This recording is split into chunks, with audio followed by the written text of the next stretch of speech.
Tá Bom, bom, então, agora a gente está, como eu falei, nós estamos no Velho Testamento, nós estamos começando, né, nós estamos ali, já fizemos uma parte, né, das perguntas que dizem respeito à revelação, nós entramos num outro tópico que fala sobre a lei é a Torá, os 5 livros ali da Lavra de Moisés, esse é a Torá. A Torá é a lei.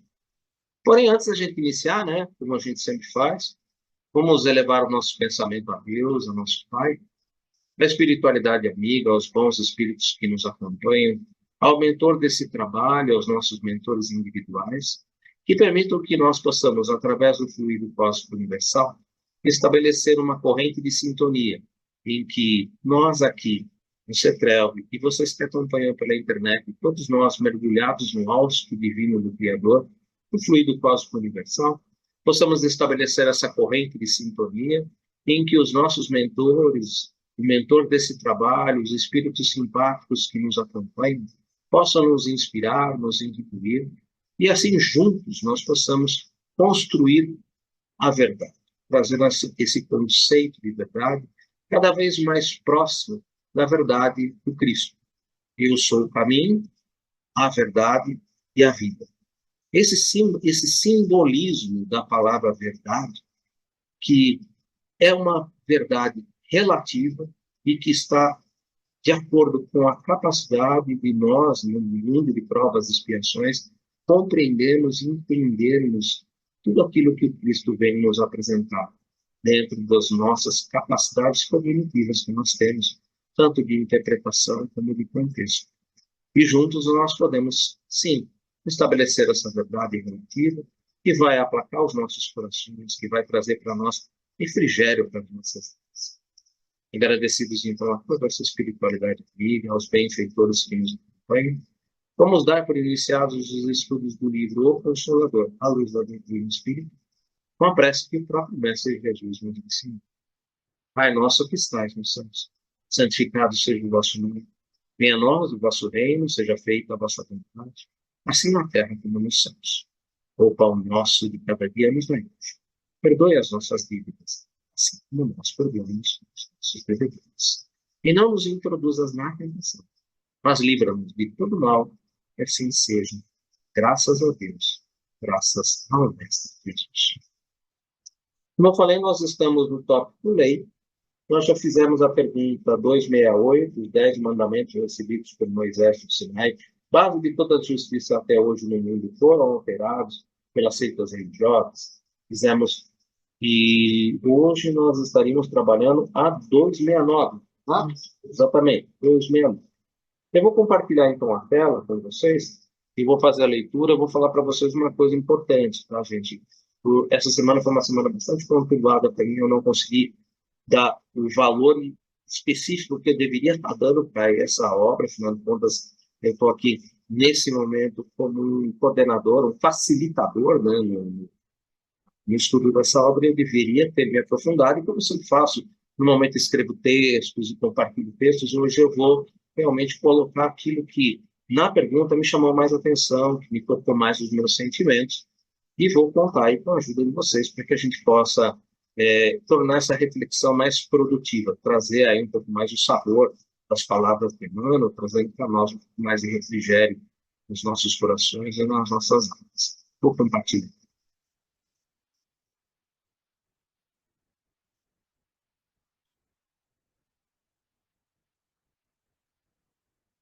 Dois, sete, nove. Um segundo. Desculpa, 269. Lembrei demais. 269. Pergunta 269. Como entender a palavra do Velho Testamento quando nos diz que Deus falou a Moisés no Sinai? É uma pergunta, né? Interessante que essa pergunta não tem vírgula, não tem parada, ou seja, é direta, curta, não tem conversa. Então, ó, o negócio é o seguinte: como entender a palavra do Velho Testamento quando nos diz que Deus falou a Moisés no Sinai? Quase que precisa respirar no meio, quase faltou espacinho de uma vírgula. Então, uma pergunta bem direta, sem parada, e é uma pergunta que, gente, antes de abrir a resposta, eu quero ser bem honesto, tá? Nós vamos responder essa pergunta, nós vamos trabalhar essa pergunta com as luzes da doutrina espírita. Mas eu não quero que a nossa resposta, meu pensamento, o pensamento do grupo, possa, de certa maneira, servir de uma violência a outros corações que tenham um pensamento que possa ser um pouquinho ainda diferente do pensamento que as luzes da doutrina espírita nos trazem, né? Então, eu quero deixar aqui muito claro que eu respeito o pensamento de todo mundo. Eu respeito que as pessoas tenham o seu livre-arbítrio para ter os seus pensamentos, para terem as suas colocações a respeito do Velho Testamento, a respeito desse, entre aspas, Deus falou a Moisés no Sinai. Lembrando, inclusive, que o nome de Deus era impronunciável aos judeus, né? É o Yahvé, né?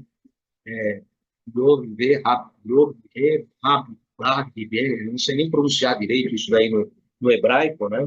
Então, é o impronunciável.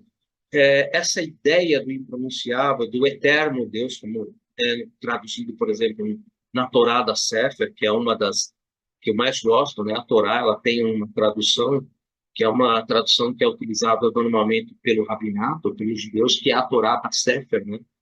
E eles usam ali, interessante porque, principalmente em Gênesis, você vê ali, eles usam o termo, a palavra Deus, né? Porém, existem ali, principalmente naquela parábola do jardim, né? Você tem dois espíritos, né? Ali propriamente dito. E você tem Deus e o eterno Deus. E são diferentes, são pessoas diferentes. E isso é muito importante, é algo muito interessante. Então, eu vou dizer aqui, com toda clareza, antes de ler a resposta, respeito todos os pontos de vista. Os pontos de vista que eu, Eduardo, for colocar, eles vão ser pontos de vista muito pessoais meus, a respeito disso, e que possivelmente, vocês vão notar, aqueles que são da doutrina espírita vão estar muito embasados nas verdades que a doutrina espírita oferece, mas que essas verdades aplacam ao meu coração.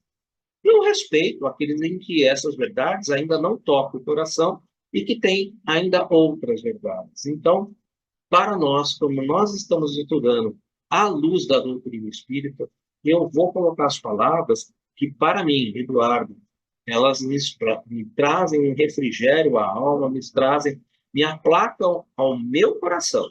Tá? Então, vamos ver a resposta que Emmanuel traz, para que a gente possa fazer os comentários.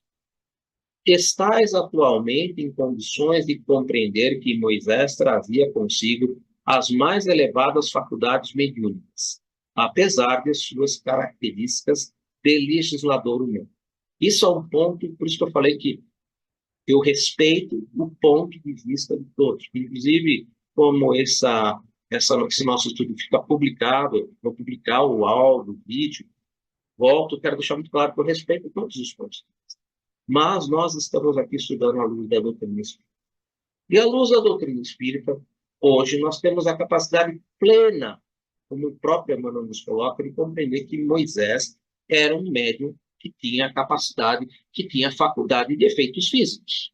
Além das faculdades de efeitos físicos, ele era detentor de inúmeras outras faculdades. Psicografia, psicofonia, visão à distância, tinha inúmeras faculdades mediúnicas e que, conforme você vai vendo, vai lendo a Torá com uma visão que a doutrina espírita nos oferece, nós temos ali a capacidade precisa de compreender, de entender que Moisés possuía, sim, diversas faculdades mediúnicas. Bem como quando você lê o Novo Testamento, que você vê, entre aspas, os milagres de Jesus, que foram estudados por Kardec na Gênesis, Kardec estuda os milagres das perdições, nós vemos ali que nada mais são do que faculdades mediúnicas, que à medida que nós vamos compreendendo essas faculdades, que nós vamos compreendendo como essas faculdades, que na verdade nada mais são do que algo natural, é algo da natureza, e que nós vamos compreendendo e vamos aprendendo a colocar em práticas, nós vamos poder fazer aquilo que Jesus fazia e muito mais. Então, dessa forma, esse primeiro parágrafo, para mim, ele é muito claro nesse sentido. Emmanuel, parte deste entendimento. Olha, nós estamos aqui dentro de um livro que está estudando, a vida do Cristo, o Evangelho do Cristo, mas à luz dos conhecimentos que a doutrina espírita, que é o Consolador prometido, que é o Espírito da Verdade, Jesus é o Espírito da Verdade, trazendo para nós e nos enriquecendo o nosso cabedal de conhecimento e dessa forma, compreendendo que Moisés realmente ele possuía elevadas faculdades mediúnicas e suas características de legislador humano ao contexto da sua época. Portanto, a gente já viu, e inclusive foi objeto do nosso estudo, lá na pergunta anterior, os 10 mandamentos recebidos por Moisés e os Sirais, base de toda a justiça até hoje no mundo, foram alterados pelas religiões? E a resposta de Emmanuel falando sobre os 10 mandamentos, como sendo essa base onde se edifica tudo. Porém, essas características de legislador humano ou de um professor que tinha ali, possivelmente nós mesmos, né, os rebelados espíritos ali, né, os revoltados espíritos, nós, ali bastante revoltados, né, que precisavam de um professor que tivesse características austeras, por isso um legislador humano austero, que precisava tirar nós de uma condição de idólatras, de uma condição politeísta, para uma condição de uma adoração a um Deus único e principalmente para uma condição em que nós iríamos sair de um politeísmo para um monoteísmo. Era uma condição bastante complicada e que necessitava realmente de uma pessoa, de um espírito, que tivesse realmente faculdades mediúnicas, mas que também possuísse características fortes de um legislador humano que, de certa maneira, pudesse, vou usar um termo aqui, desculpa, por falta de palavra, empurrar a goela abaixo, né, da gente e tirar a gente de uma característica que era muito necessária, principalmente afastando do politeísmo e da idolatria. É tão complicado isso que, quando eu comentei sobre os 10 mandamentos, que ele aparece no Êxodo, capítulo 5, e no Deuteronômio, lá no capítulo 5, desculpa, no capítulo 20 do Êxodo, e no capítulo 5 do Deuteronômio, ok? Aparecem os mesmos 10 mandamentos.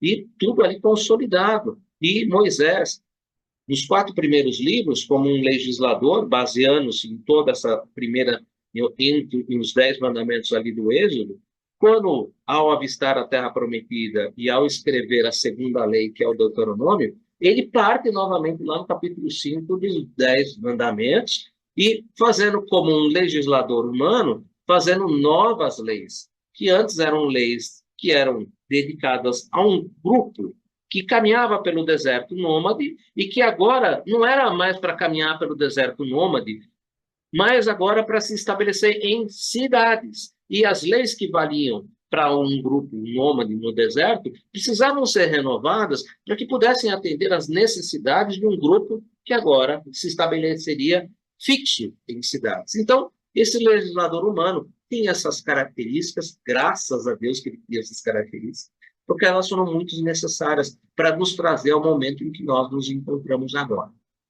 É inconcebível que o grande missionário dos judeus e da humanidade pudesse ouvir o Espírito de Deus. Estais, porém, habilitados a compreender agora que a lei, ou a base da lei, nos 10 mandamentos, ele volta, né, porque se a base, não tem jeito de não fugir, foi-lhe ditada pelos emissários de Jesus, porquanto todos os movimentos de evolução material e espiritual do orbe se processaram, como até hoje se processa, sob o seu augusto e misericordioso patrocínio. Eu acho isso fantástico, porque nós estamos dentro da doutrina espírita, então nós estamos falando dentro da doutrina espírita, e nós temos um livro que é chamado Livro dos Médiuns. E no Livro dos Médiuns, lá no final do Livro dos Médiuns, nós temos ali uma parte chamada Dissertações Espíritas. E mais para o final das dissertações, nós temos um outro tópico chamado Mensagens Apócrifas. São mensagens que ali foram recebidos, né? E que, após essa mensagem, há uma assinatura de um espírito, e que Kardec, analisando a mensagem, percebe precisamente que essas mensagens são mensagens falsas, são mensagens que, na linguagem espírita, né, a gente diz que são mistificações, são textos de mistificação, ou seja, mistificação não de médium, mas mistificação de espírito. O espírito que assina ali não é fulano de tal. Temos ali mensagens de Vicente de Paula, que você lê a mensagem é muito bonitinha, mas lá no meio tem uma palavrinha que vai gerar problemas. E que um espírito do capital, da evolução espiritual de Vicente de Paula, não ia colocar aquilo no meio. Então, é uma mistificação. Tem mensagens assinadas por Maria de Nazaré. Olha, gente, Maria de Nazaré está num padrão espiritual tão elevado, que, olha, eu acho bem difícil alguém conseguir sintonizar para você poder receber uma mensagem diretamente dela. Aqui na Terra nós temos um espírito encarnado que se chama Divaldo Pereira Franco, acho que a maioria de vocês conhece. E Divaldo Pereira Franco psicografa por diversos espíritos. Tem um espírito, que agora me vale o nome desse espírito, queria lembrar o nome dele, agora não me lembro. Alguém chutou aqui para mim, Teresa de Ávila. Bom, né, quando tem alguém acompanhando com a gente, e fala, Teresa de Ávila. Teresa de Ávila aqui descreveu algumas coisas por Divaldo Pereira Franco, e eu acho que a maioria de vocês sabem que a mentora do nosso irmão Divaldo é a Joana de Ângeles. Então a Joana de Ângeles chega para o Divaldo e fala assim, olha, nossa irmã Teresa, ela gostaria de trazer mais alguns livros que poderiam enriquecer um pouco mais o estudo, a linguagem, a gente fala que os livros de apoio, né? A gente gostaria de trazer mais alguns livros de apoio, e a nossa irmã Teresa gostaria de, através da sua psicografia, trazer esses livros aqui para o mundo material, para que enriquecesse um pouco mais o nosso cabedal de conhecimento. Porém, a projeção libertativa, né? Maravilhoso isso, né? Você, Divaldo, precisa elevar um pouco mais o padrão vibratório. Porque na condição em que você está, você facilmente consegue sintonizar adiante. Porém, a nossa irmã Teresa, ela está num degrau de vibração espiritual que é muito maior que o meu. E que, se você não se esforçar, você não vai conseguir chegar, pelo menos próximo do padrão dela, dizendo o seguinte, olha, mesmo que ela desça próximo do meu padrão, você precisa se esforçar um pouco mais. Bom, diz-nos o próprio Divaldo Pereira Franco, vocês podem procurar isso na internet, vocês vão encontrar isso. Ele mesmo, eu estou aqui apenas reproduzindo o material que ele, Divaldo, nos apresenta. Então, não tem aqui nada de fantasioso, é algo que você encontra facilmente na internet. E ele mesmo, Divaldo, falou, olha, eu passei 3 anos tentando meditar, tentando me aprofundar nas minhas meditações, a fim de que eu pudesse elevar um pouquinho mais o meu padrão vibratório e conseguisse sintonizar a Teresa Guiar. Pois bem, 3 anos ele se esforça e mesmo assim ele não alcança. Porém, a nossa irmã, Teresa de Ávila, chega e diz o seguinte, bom, então podemos fazer o que nosso irmão, inclusive no livro dos médiuns, o nosso irmão Kardec estuda muito isso, e que fala sobre essa possibilidade de um espírito que esteja numa posição vibratória mais elevada possa transmitir uma mensagem para aquele que está aqui encarnado. Como é que ele faz isso? Ele usa de uma ponte. Então, a nossa irmã Teresa de Ávila, ela transmite para a Joana de Ângeles, Joana de Ângeles transmite para o nosso irmão Divaldo Pereira Franco, ele escreve o livro e assina como Teresa de Ávila. Por quê? Porque se procura, como a nossa irmã Joana de Ângeles, é apenas um caminho de transporte, ela garantiu a ideia, o conceito, o pensamento preciso. Ou seja, ela capta exatamente aquilo que a Teresa de Ávila gostaria de transmitir para o Chico, para o Divaldo, e transmite ipsis verbis. Por isso, o próprio Divaldo, no final, diz Teresa de Ávila, assina como Teresa de Ávila, porque é garantido pela própria Joana de Ângeles que ela é apenas um intérprete fiel dos pensamentos da Teresa, transmitidos para o nosso irmão Divaldo Pereira Franco. Então, isso é uma coisa importante para nós, quando nós lemos esse ponto aqui, né? É inconcebível que o grande missionário de judeus e da humanidade pudesse ouvir o Espírito de Deus. Olha, o único que nós sabemos certamente que ouvia e que estava com Deus, porque ele mesmo nos diz, eu e o Pai somos um, ou seja, estamos em perfeita não é sintonia, tá, gente? Em perfeita comunhão, comunhão é diferente de sintonia, ele estava em perfeita comunhão com o Criador, que nós sabemos aqui era somente Jesus Cristo. Então, sim, ele possivelmente, certamente, como ele coloca aqui, ele estava ali assessorado por um espírito de uma hierarquia espiritual elevada, mas que tinha condições, em que o nosso irmão Moisés tinha condições de sintonizar e receber essas informações, informações essas que poderiam ser diretamente do Cristo e que poderiam estar vindo diretamente de Deus, sem nenhum problema. Passando por Deus, passando pelo Cristo, passando por esse e nosso, que nem ele coloca aqui, a esse emissário de Jesus, e esse emissário de Jesus, estando num padrão vibratório mais próximo de Moisés, trazendo a Moisés aquilo que ele iria colocar ali no decálogo. Então, é todo um processo. Tá? Agora, essa sintonia direta, o Espiritismo nos deixa de uma maneira muito clara que isso é muito difícil. Hoje nós já estamos habilitados a compreender que não há como fazer esse tipo de situação, né? Aí ele continua. Todos os movimentos da evolução material e espiritual do orbe se processam, como até hoje se processam, sobre seu augusto e misericordioso patrocínio. Eu acho importante esse final, e é o meu ponto final, né? Eu hoje não escrevi nada, ainda bem que senão não ia até poder comentar nada, já percebi, ainda bem que eu não, ainda bem que parece que ocuparam toda a semana para que eu não escrevesse nada, porque senão ia monopolizar, tá na cara, né? Então, fechando parênteses e voltando, é como dizer assim, olha, para Moisés há um emissário que vai trazer as verdades relativas suportáveis a esse conglomerado que está saindo de uma condição politeísta, de uma condição idólatra, para uma condição de um Deus único, para uma condição monoteísta, e começando a praticar ali, aprender essa legislação, para depois, na vinda do próprio Mestre Jesus, a dar a continuidade. Eu não vim destruir a lei, mas dar o seu entendimento.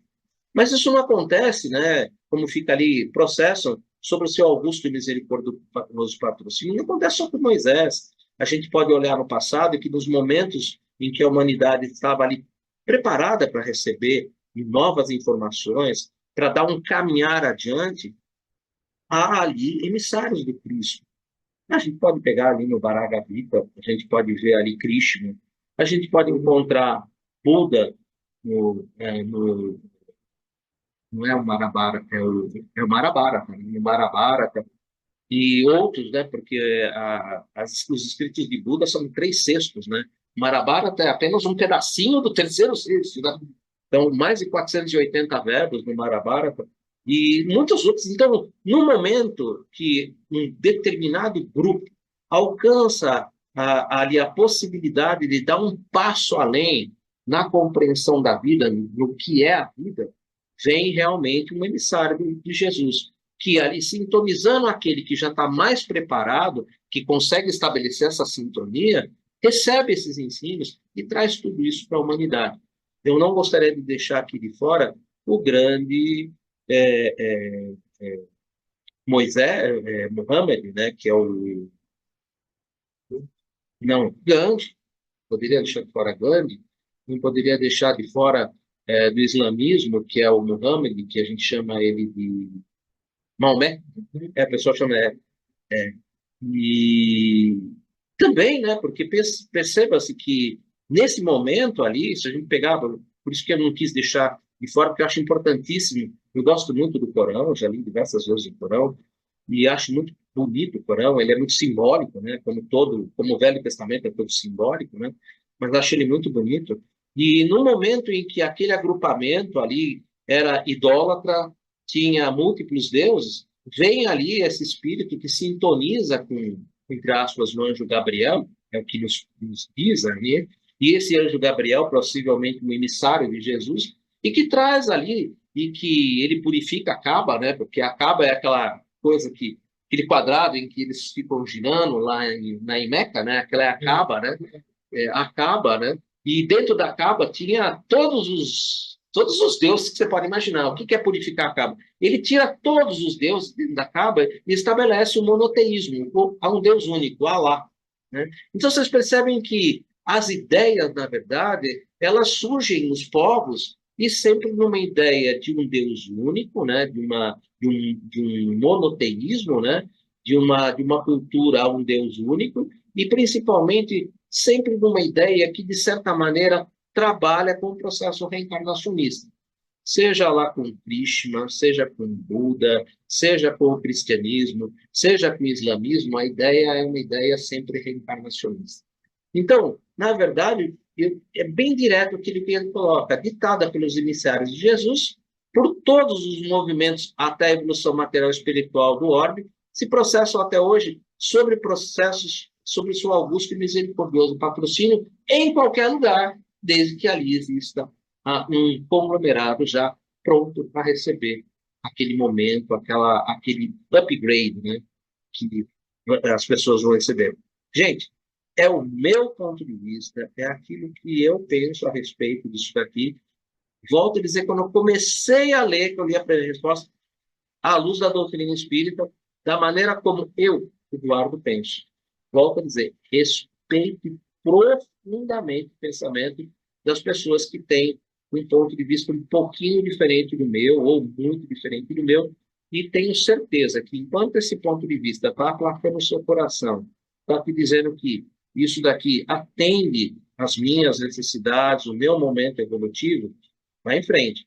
Mas sempre esteja com a ideia pronta para mudanças. É importante a gente estar pronto para, quando a gente vê um pouquinho a mais da luz, a gente trazer aquilo e não ficar parado. Né? A gente não foi feito para ficar parado. Lembre-se, a água parada, ela apodrece e cheira mal. A gente não foi feito para ficar parado. Nós somos feitos para progredir. Por isso mesmo, a doutrina espírita nos coloca de maneira patente. Nós não podemos regredir. A gente sempre progride. O máximo que pode acontecer, por algum tempo, ficar estacionário. Mas lembre-se, é como um rio, que você constrói ali uma represa. Você estaciona a água por um determinado tempo. Porém, a água vai se avolumando, avolumando, avolumando, e chega um determinado momento que ela leva a represa de roldão e o progresso se dá. Você não pode paralisar o progresso. O progresso é uma lei divina e está dentro de um determinismo divino único que existe. E nós somos espíritos, nós seremos espíritos puros e felizes. Mas a cada um segundo suas obras. Obrigado, gente.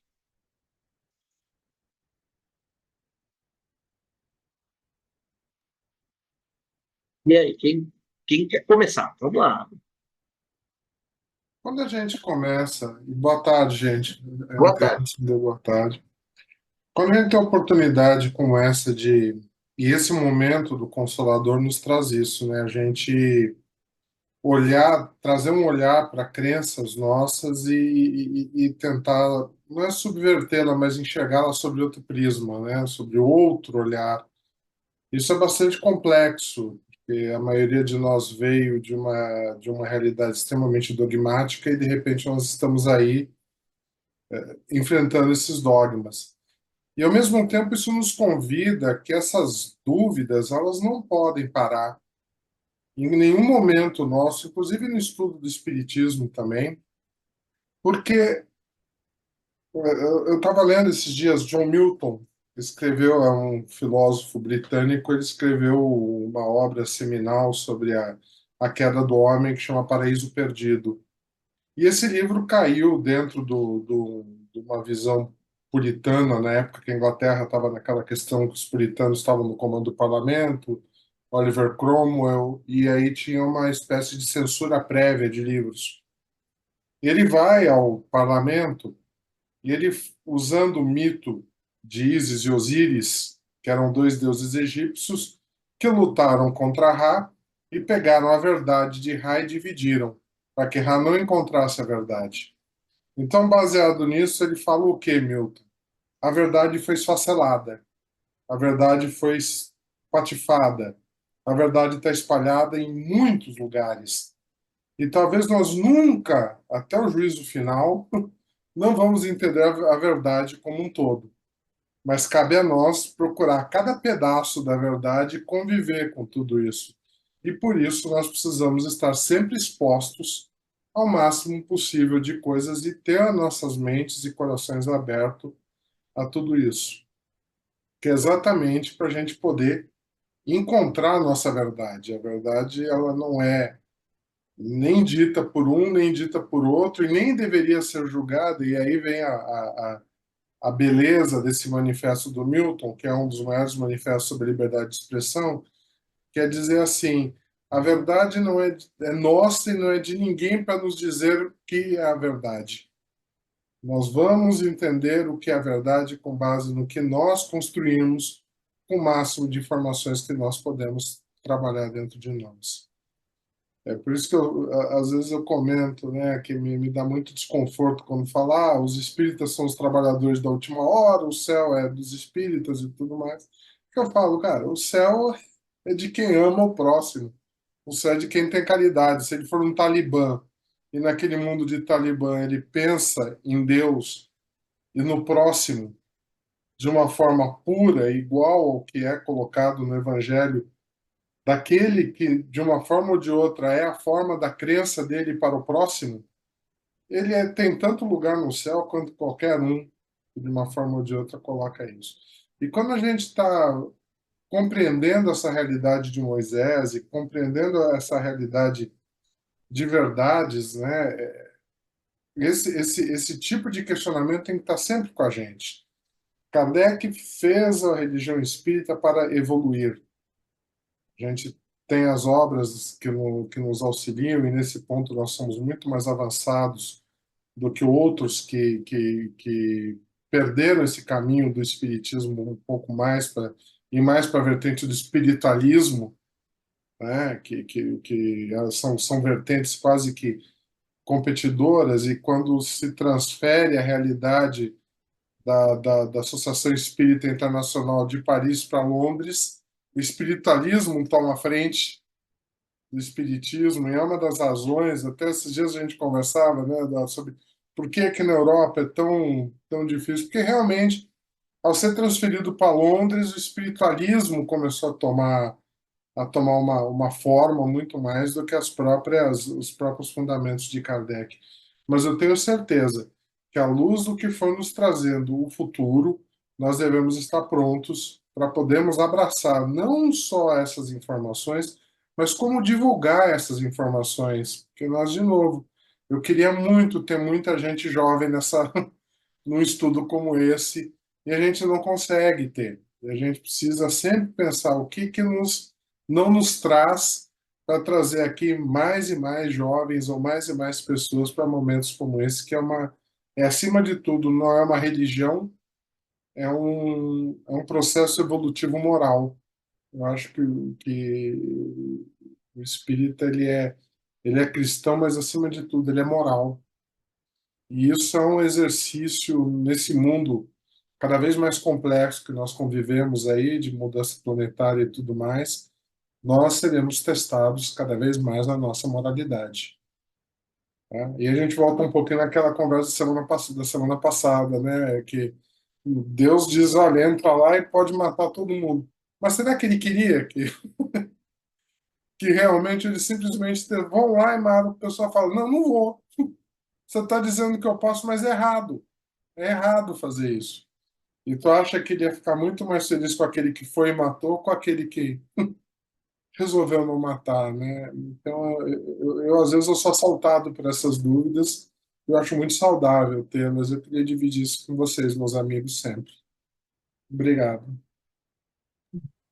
A gente que agradece, é importante, né? Se tocou em pontos aí que são fundamentais no ensino moral, é a base da doutrina espírita, tanto que o Evangelho segundo o Espiritismo, na introdução, Kardec é muito pontual nisso. Ele fala, olha, a única coisa que eu vou me preocupar aqui é com os fundamentos morais, porque o moral, numa religião, ela é igual na outra, né? Amar ao próximo como a si mesmo, prática do bem, prática da caridade, ela é igual para todo mundo, né? Então, esse é o ponto fundamental. Ele nos preocupou onde Jesus nasceu, se nasceu em Belém, se nasceu... não, ele nos preocupou se tinha irmãos, né? A introdução do próprio Evangelho sobre o Espiritismo é muito clara, né? Eu acho isso muito legal. E quando você tocou em verdade, puxa vida, a verdade realmente é algo muito bacana, porque a verdade é muito relativa. A única vez que Jesus foi perguntado o que é a verdade, ele respondeu. Ele não respondeu, gente. Nós ainda, mesmo naquela época, mesmo hoje, a verdade, ela é algo que vai sendo lapidado. E como que ele poderia responder para um cara como Pilatos? A pergunta foi magnífica, mas como é que você poderia responder uma pergunta dessa? Ainda mais há 2.000 anos atrás. Hoje, eu não sei se ele responderia. Sinceramente, eu não sei se ele responderia. Inclusive, eu usei uma expressão aqui, que é uma expressão muito comum, porque está no Evangelho de João, no capítulo 14, quando ele fala: Eu sou o caminho, e a verdade e a vida. Ninguém vem ao Pai senão por mim. Está lá, acho que é 14, 14, 6, do Evangelho de João. E aí você para e pensa assim: Eu sou o caminho, tudo bem, não tenho dúvida. E a verdade? E aí você fala assim: Puxa vida, né? O que é a verdade absoluta? O que é a verdade absoluta? A verdade absoluta é Deus. A verdade absoluta é Deus. Então, aí você fala assim: Jesus foi meio arrogante falando que ele é a verdade. Peraí, que você pensa que é verdade? É o que o José acabou de colocar. Por isso que eu achei maravilhoso o que você colocou. Porque você foi exatamente no âmago que eu falo sempre, né? Quando a pessoa fala assim, Jesus foi um pouquinho arrogante quando ele falou, eu sou o caminho e a verdade. A verdade absoluta, isso eu não tenho dúvida. A verdade absoluta é Deus. Mas peraí, a gente vive em constante verdade relativa. Nós estamos burilando essa verdade que era uma verdade há 2.000 anos atrás, hoje é outra verdade. Não sei se no mundo feliz é exatamente a mesma verdade que hoje eu consigo absorver. Não sei se no mundo angélico vai ser a mesma verdade que eu consigo absorver. Então é algo que está sendo sempre construído. Então ele é a verdade dentro do prisma que eu tenho capacidade de entender e compreender. Ele mesmo falou, né? Tenho muito para te dizer, mas você não é capaz de suportar. Então imagina qual é essa verdade que ele vai me entregar hoje, ele está me entregando como consolador prometido. Ele está me entregando uma verdade que me faz ver Moisés de uma maneira diferente de 2.000 anos atrás. Será que quando eu chegar lá no mundo feliz ou no mundo angélico, essa verdade que hoje eu não sou capaz de suportar, que ele vai me entregar, não vai ser bem diferente, ou não vai ser diferente, vai ser mais, ter mais aprimoramento, mais lapidação, mais luz, mais luz. Luz é conhecimento, mais luz. E, Exatamente. Edu, o que Jesus dizia era sempre assim: vai que tua fé te criou, te curou, vai que... A verdade, se você pensar, a verdade de Jesus, ele tinha plena certeza da verdade dele. Ele era uma pessoa desprovida Essa de é uma dúvidas. verdadeira Ele foi em cada passo e a tal ponto que eu sempre penso naquela questão do ladrão, né? Que lá antes, instantes antes, ele fala: você vai estar do meu lado, que mostra que a gente pode se arrepender, a gente pode estar do lado do Cristo fazendo alguma coisa boa segundos, minutos antes de bater com as 10. Sim, Então, ele está sempre lapidando, sempre construindo, sempre edificando. ele está sempre aceitando que você perceba a sua verdade, você perceba a sua fé, você encontre o seu caminho no seu tempo. E naquela hora que aquele ladrão encontra a fé e que ninguém lembra, né, são dízimos, né, dízimos, o santo dos ladrões, ele fala: você essa noite, ainda essa noite, estará comigo, sabe? Então, assim, ele não falou: você vai passar pelo umbral, você vai ter que pagar por tudo que você fez, e depois que você equilibrar a balança, nós estamos juntos. Não. Ele virou e falou: você foi perdoado desse momento e você vai estar do meu lado, porque o seu arrependimento, a sua compreensão foi sincera. E esse exercício, ele é um exercício que a gente não deve perdoar porque a gente acha que com isso nós vamos ganhar mais ponto. A Não gente vai. deve fazer caridade porque a gente acha que caridade nos torna melhor do que o outro que não faz caridade. Acho que essa é o ponto. Eu acho que isso que Jesus tem nele, ele tinha a verdade dele. E quando ele falava, vai que a tua fé te criou, curou, ele falava, encontra a tua verdade. A tua verdade está dentro de você. E Kardec compreendeu isso com uma clareza ímpar. Ímpar. clareza cristalina que poucos filósofos depois ainda compreenderam, e ele conseguiu compreender e traduzir isso. Acho que Aristóteles, outros compreenderam com certeza, mas não conseguiram traduzir de uma forma compreensível. Ele conseguiu. Então, Beleza. é muito forte isso. E aí? Rosilene, Meire, pode, por favor, Meire. Fala alto que você está um pouquinho longe, senão o pessoal da internet não escuta. Esses foram os primeiros a conseguir baixar esse caminho, né? Então, eu vejo também que não é a verdade que muda. A nossa alcance, a nossa visão é que faz a gente ver a verdade mais clara, mais limpa. Eu vejo isso até pelo livre-arbítrio, né? Quanto mais a gente entende, mais compreende, mais tem conhecimento, mais a gente vê que o arbítrio não é livre. Porque, veja, mandamentos surgiram desde essa época, né? Os 10 mandamentos e tal. Então, essas leis, né, não deixam a gente ter esse arbítrio livre. O arbítrio livre é só assim, quando a gente é jovem, o que eu quero ser? Ser um dentista, ser um militar, ou abrir uma loja, ser um vendedor. Esse é um livre-arbítrio. Você pode ser de bom, não vai trazer problema nenhum, né? E hoje, um pouco de shopping, um pouco de uma coisa em casa, esse é um arbítrio livre, não traz problema. Agora, quando a gente vê as leis que existem, né, os resgates, né, o sofrimento que traz o fora da lei, né, até aqui na Terra, você não pode roubar, matar, você pode até chegar, posso ver aqui que ela tem, porque para mim cabe aqui, mas eu vou viver com aquilo na minha consciência, se alguém ver, vai me denunciar e tal, né? Então, não é livre o arbítrio, né? A gente, quando conhece essas leis, que Kardec trouxe, né, Cristo trouxe, a gente precisa mesmo ter conhecimento, né, dessa verdade. Porque aí, quando a gente vai tomar uma decisão, a gente já toma mais cuidado. Peraí, deixa eu ver se eu vou decidir certo. Porque não é livre o arbítrio. Eu não vejo o arbítrio como livre. Porque a gente está assim, não seria a palavra certa preso, né? Mas seria mesmo isso.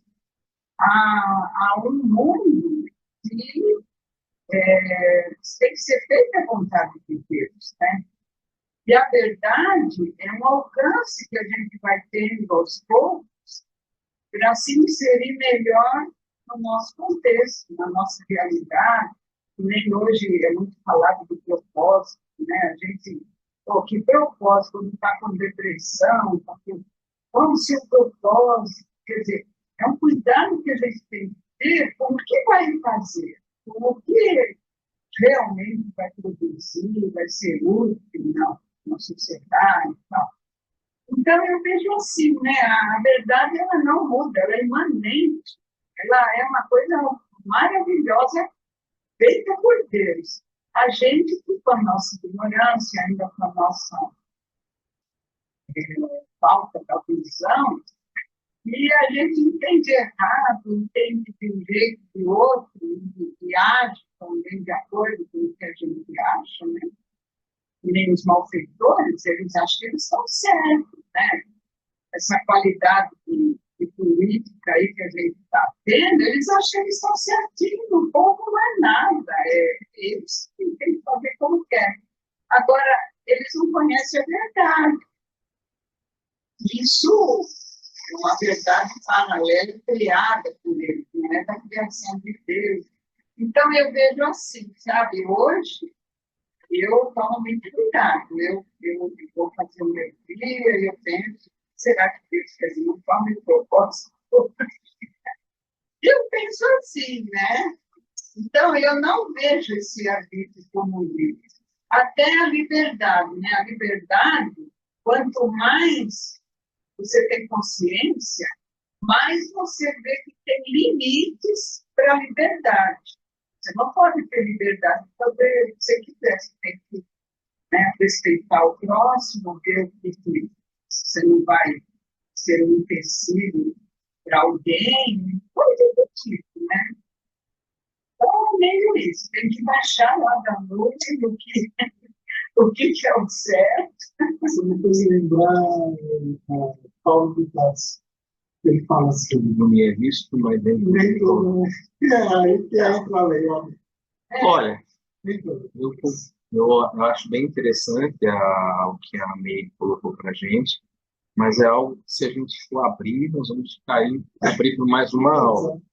Uma sugestão que eu posso dar, o Kardec faz um trabalho magnífico quando ele trabalha sobre determinismo e livre-arbítrio, tá? Quando ele começa ali trabalhando com o determinismo mais presente nas encarnações ali iniciais, e à medida que nós vamos evoluindo, nós vamos tendo mais acesso a um livre-arbítrio, entre aspas, né?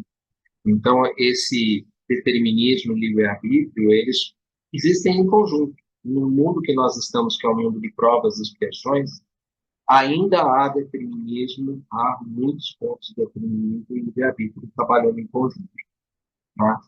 Possivelmente, num mundo mais avançado, num mundo regenerado, num mundo feliz, num mundo evangélico, esse livre-arbítrio vai se tornando cada vez mais abrangente, à medida que nós vamos tendo também condições de compreender que livre-arbítrio ele está ligado diretamente àquilo que ela chama atenção, que é uma palavrinha mágica, dever, que é diferente de dever, que também eu não vou abrir aqui, senão a gente vai ficar uma tarde inteira falando sobre dever e dever. Isso, na verdade, o livre-arbítrio não é o que depende da tua capacidade de entender. Então, você tem liberdade, é onde você entende. Você tem livre-arbítrio, é onde você entende. Não tem, você é o limite. Você é o limite, a consciência é o limite. Se você chega até ali é o teu limite. Até ali você consegue compreender. Por isso você chegou até ali. Não fica tranquilo. Você, com a sua capacidade intelectual, já tem um livre-arbítrio independente. Exerce o seu livre-arbítrio de uma forma diferente. Então, quando está limitado pela consciência, quando Jesus disse que ele era a verdade e a vida, estamos falando dele, não estamos falando de nós. Mas quem somos nós para nos comparar dele? Né? Ele está no nível e nós estamos um trilhão de furos abaixo. Então, nós não compreendemos tudo o que ele disse ainda. Até agora nós estamos discutindo o assunto, faz 2000 anos que nós discutimos isso, e nossa consciência não conseguiu absorver tudo que ele deixou para nós. Né? Então, tem tanta coisa para dizer para vocês, mas só que eu não vou dizer, porque não vai ter condições. Né? Então, veio a terceira revelação para nós, com mais uma oportunidade de a gente ter condições de compreender essas coisas. E nós estamos trabalhando nisso. Estamos trabalhando as nossas consciências, e na medida em que nós vamos estudando e vamos colocando em prática, nós vamos conseguindo compreender melhor as nossas limitações e até onde a gente pode ir. Até onde a gente pode ir. E nós sabemos que não somos muita coisa ainda. Falta muito para nós. Não sabemos nada. Não sabemos nada. Então, é assim, algo que, como é que nós podemos, em termos de capacidade, não pode ver, né? Mas nós somos um pouquinho mais diferentes do que a coisa de anos. Claro que nós somos. Se nós não fôssemos um pouquinho diferentes, não teríamos tido a terceira revelação, não teria tido. Nós estamos aqui revendo tudo aquilo que aconteceu há 2000 anos conosco. Mas nós temos um pouquinho mais com a possibilidade. Só que eu tenho uma coisa para te dizer. A gente pode ter dado um salto um pouquinho mais, eu compreendo, mas aqui não é muito dado, muito será pedido, tá? Então, e quando é cobrado? Você está com frequência, não é cobrado. Aí que volta no que ela falou do livre-arbítrio. O livre-arbítrio naquela época era assim, hoje é um pouquinho, era uma folha de papel, hoje são duas folhas de papel. Só que essas duas folhas de papel te trazem mais dever e te trazem mais responsabilidade. Tudo. Lembre que Mas também vai ser de você querer ou não. bom, também, Né? se você quiser Você ficar, pode simplesmente chegar só e falar, que, Mas aí você... só que é um detalhe, né? Você vai dar uma dica para isso, né? não, mas Lembra que eu só falei? a gente vê que tem consciência de falar não segue esse caminho, porque não é compromisso. Ele sabe, todo mundo sabe que tem que amar. A gente ama. Todo mundo sabe que tem que respeitar. Todo mundo respeita. A gente sabe que tem uma série de deveres, de obrigações, de o que seria bom, e tudo esse mundo que a gente já sabe. A gente consegue fazer, a gente tenta fazer, a gente se desenvolve a fazer, a gente se propõe a fazer, mas se apertar o nosso carro, a gente não grita. Acho que mas ela não é bicho. Sim, Aí que tá o seu limite. mas assim, enquanto que a gente está no processo, né, no caminho, uns mais, outros menos, mas sorte daquele que consegue. Eu estava passando Eu saudade. não acho que seja sorte, desculpa. Não é sorte. Não, eu acho que é. A busca, é o desenvolvimento, porque hoje você passa aqui do lado, o bar está lotado. Cada um está onde está indo no mesmo livre-arbítrio. Você Eu diria que eu diria que é esforço, né? Porque é complicado, né? Que nem você assiste muitas palestras do Leandro Carnal, que pergunta para ele, acho que você teve muita sorte na vida, né? De ser um professor como você é lá na rua. E ele vira e fala assim, não, eu concordo muito com você, mas olha, se você acha que sorte é passar noites em claro estudando, levantar às 6 horas da manhã, ler 4 livros por semana, não ter sábado e domingo, não ir no shopping, não assistir televisão, se você achar que tudo isso é sorte, para mim, isso é muito trabalho. Essa coisa que o Oscar do basquete. Nossa, você é muito bom, você é muito habilidade. Tem muita sorte nessa sala. É 1.000 cestas por dia que eu faço. Eu acho que é esforço, né? Esforço. É muito legal, né, gente? Tem muita coisa. Como eu falei, se a gente fosse caminhar para o campo do livre-arbítrio, a gente precisaria abrir uma outra, porque é algo que tem muito estudo. Recomendo, dá uma olhada em Kardec, quando ele trabalha com determinismo e livre-arbítrio, o próprio Evangelho segundo o Espiritismo, o Livro dos Espíritos fala sobre isso. Aquele livro, O Céu e o Inferno, quando ele fala o céu ou o inferno, ele faz esse trajeto ali dentro também, é muito interessante. Dá para fazer isso. E tem alguns livros da série psicológica de Joana de Anjos, para quem gosta. Tem alguns livros que falam sobre isso daí. Né? Então, tem Consegue muito. entender, né? Para quem gosta, você consegue ler e entender de um jeito que dá para o cérebro da gente. Eu adoro Joana de Anjos, né? Eu sou Não suspeito. mas você tem que conectar o teu cérebro de outro jeito. Porque as sinapses não são para nossas normais, não. Eu estou lendo Plenitude pela terceira vez. Você passa para mim Alguns eu já li, mas eu estou lendo Plenitude pela terceira vez para entender um pouquinho, tá? Entender um pouquinho. Samuel, quer trazer alguma coisa? Nome das palavras. Não, vamos lá. Primeiro, o Zé Eduardo aí, quando ele diz aquela frase de Jesus lá na cruz com o ladrão, que diz assim, segundo a Bíblia aqui do Jerusalém, em verdade, eu te digo, hoje estarás comigo no paraíso. Simão Pedro trabalha muito a pontuação, essas Tem uma coisas. vírgula aí. O problema A posição da vírgula. você colocar vírgula nessa frase, você falar, em verdade, verdade, vos digo hoje. Quer dizer, estou dizendo para você que hoje estarás comigo no paraíso. Quer dizer, um dia você vai chegar comigo lá, né? Então, mais ou menos seria isso.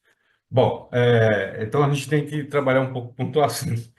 Vamos lá, pela resposta de Emmanuel, no primeiro, assim, a pergunta basicamente como entender que se Deus se Moisés falou com Deus, né? Aí, o primeiro parágrafo, ele coloca claramente que hoje nós temos entendimento e compreensão. Hoje nós, reencarnacionistas, acreditando em espíritos, que Moisés era um médium, né, a mais elevada faculdade, de mais elevada faculdade. Então, era um médium de potencialidade extrema.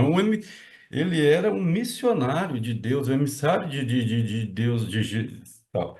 Agora, o segundo parágrafo, ele fala, mostra para nós que é inconcebível, qualquer um de nós aqui, sem falar com Deus, uns meros mortais nossos aqui. Ele está dizendo, ó, o que a gente, o que a gente pode. Ainda fala assim, ele usa a palavra agora, né? Ele usa a palavra que é assim, ó, habilitada a compreender agora que a lei ou a base da lei foi ditada pelos emissários do Jesus. Ou seja, nós agora temos entendimento e compreensão, ainda bem que foi aberta essa cortina para nós aqui de entendimento e compreensão dos espíritos, da fala dos encarnados com os desencarnados, dando essa clarividência para nós de que isso é possível para que nós tenhamos entendimento e compreensão dos estudos a partir disso aí. Né? Eu acho que o Emmanuel foi assim, colocou bem claro para nós, senhor, agora vocês têm entendimento, vocês não têm que ficar com essa picuinha de acreditar, não acreditar, ou desconfiar ou não, né? Vamos trabalhar e agora vocês têm essa compreensão. Mais ou menos isso. Mas eu acho, sim, que essa pergunta foi uma pergunta meio pegadinha. Quem fez essa pergunta já sabia que não foi com Deus que ele falou. As perguntas são elaboradas pela fé. Não sabia. Então, fez uma pergunta só para, tipo assim, Ter certeza. vamos, então, o que ele vai responder? Mas a gente sabe, mas o que vem dele? Qual vem? Então, é uma pergunta meio... De aprofundamento, né? É. De aprofundamento. Tipo, Quero uma reflexão mais maior. Foi uma pergunta direta. Não tinha nem vírgula, essa aqui foi direto. Pergunta de João. Essa mulher. Especulação foi essa pergunta. Esses caras todos. Eles não sabem. Já chegaram outros que realmente relativo. Bom, vamos lá. Para a semana que vem, a gente vai para a pergunta 270.